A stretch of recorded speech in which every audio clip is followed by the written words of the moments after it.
我们的目的是在于让更多的人看到好的设计。我不想参加这种比赛，我不需要被你们定义，其实就是一种桥梁，让更多人知道。今天我们来聊聊设计奖项，因为之前我们有提到过讲 Cartel 那期，提到过一个金圆规奖，到底什么是金圆规奖？有请老王来介绍一下。这期要讲的几个奖项基本上都是设立于在40年代和50年代之间，包括意大利的金圆规奖、德国的红点、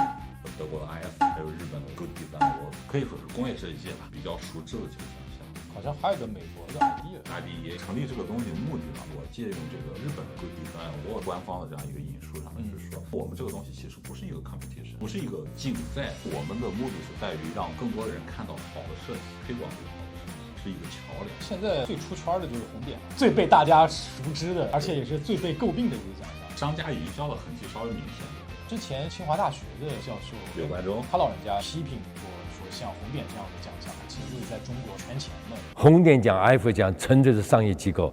来骗中国人钱的来了。红点奖的历史是德国北威州的政府的奖，它大概将近40年历史了，最后把它承包给一个匈牙利人，他呢是商业炒作，报名要交钱，参加复审要交钱，要参加最后的展览要交钱，要给你新闻发布要交钱，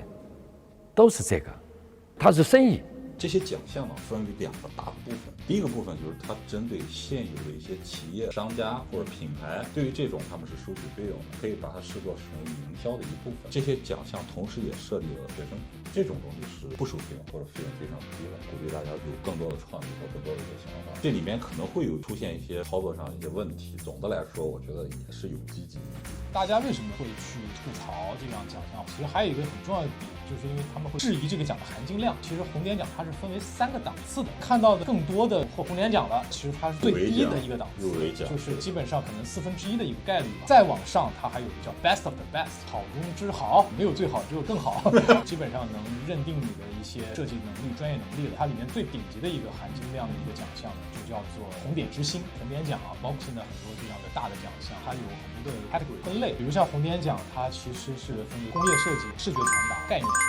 比如说我作为这个平面设计，那我其实是可以去投像视觉传达这样的奖项，但是呢，我为什么不选择去投这样的比赛呢？因为说像红点奖这类，它的专业性更多的是在于工业设计，对于视觉传达这类来说，这个客观来讲它并没有很专业，因为你从它的评审的阵容就能看出来不够权威。这里就提醒大家一点，就是你想要投哪一类的奖项，有一个参照点在于什么呢？你要看它的一个权威性，权威性怎么判断呢？那你就要看，比方说它的一个评审阵容，通过这些大概你就能知道这个奖项的含金量在哪里了。那你可以介绍一下关于 graphic design 方面的这种设计奖项吗？我个人觉得比较认可的是日本的 TPC。这2年我的这个工作室呢，有幸入选了2次这样比较高级别的、高水平的这样的比赛。你的作品入选以后，它会收录到他当年的一本年鉴当中。但这个也有一说一，就是我知道国内有很多小伙伴他其实也不认可这个奖，因为他觉得这个奖项它也有它一定的一个喜好跟趣味。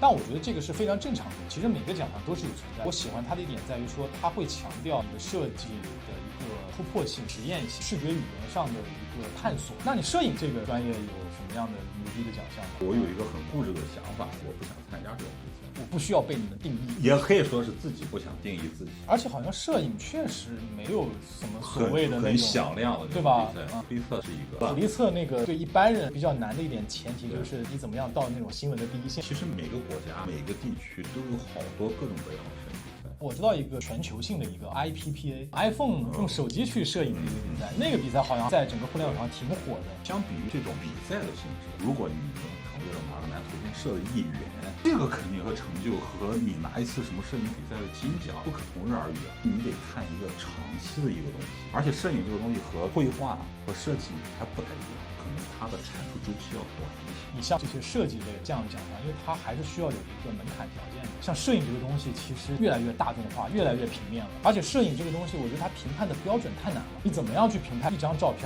它是好还是不好？你放在不同的语境下，不同的人的审美趣味不一样。那个 IPPA 那个奖项嘛，它也是有它一定套路的，它那个标准有点太明显了。打比方，你今天你要想去投这个 IPPA， 你一看过往的获奖的这些作品，大概心里有数，我拍成什么样，我就基本入围了。这个东西就让我就想到这个最近的事情。AI 设定一个程序，让 AI 自己去创作艺术。艺术是人类的一种智慧结晶、感受的结晶。但是现在有越来越多的人尝试用 AI 去创造绘画、创造音乐。你把这些所有的过往比赛，然后这些得奖作品让 AI 全部阅读一遍。比如说飞鸟出现过5次，海洋出现过6次，绝对就给你生出一个金奖来。包括说你怎么样去定义什么样的东西是艺术创造。比如说你在绘画训练的初期，它也是有规律可循的。你画静物，你就是要怎么画它的光影。但是到了一定的程度以后，开始加入到自己的思考以后，这种东西就是一个不确定的东西。你延伸到艺术这个行业，那你觉得更加应该是没有什么所谓的比赛了。你刚刚给我科普那个艺术的奖项，我实在是觉得，但是艺术类确实有一个很厉害的奖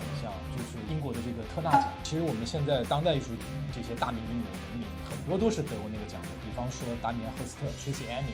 Emin， 他当年做的那个作品叫《我的床》，当时公认说是继杜尚小便池之后的一个当代概念非常颠覆性的一个艺术品。他当时就是把他跟前男友睡的那张床完全1比1还原到了这个美术馆的现场。当时甚至有一个观众，他从很远的地方特意跑过来帮他把床收拾干净。这种奖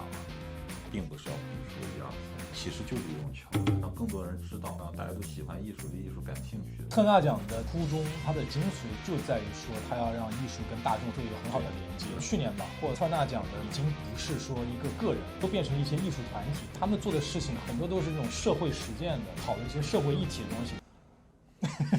这手数不起来了，戛然而止。额外说一个，澳洲本地有一个叫 Archibald 雕像画的一个每年的一个大赛，新州美术馆每年它都会做这样的一个展览。这个奖项的历史也很久，能追溯到好像是40年代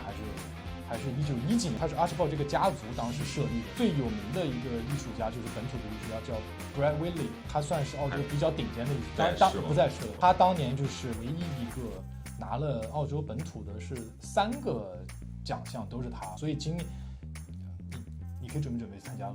这种艺术奖项，它的起作用肯定是有。我也不是说觉得艺术这东西不能用来评奖，但是它绝对不是全部，它可能只代表说在对主流社会或主流社会更多的人见到和了解到一些东西这个范畴里，这里面一定会有漏网之鱼，而这些漏网之鱼肯定很厉害。就好像我们历史上能看到一些生前不为人可，或者说大器晚成的这种艺术家一样，他们早期可能人生经历都是整个被否定，但是突然有一天剧情发生了反转。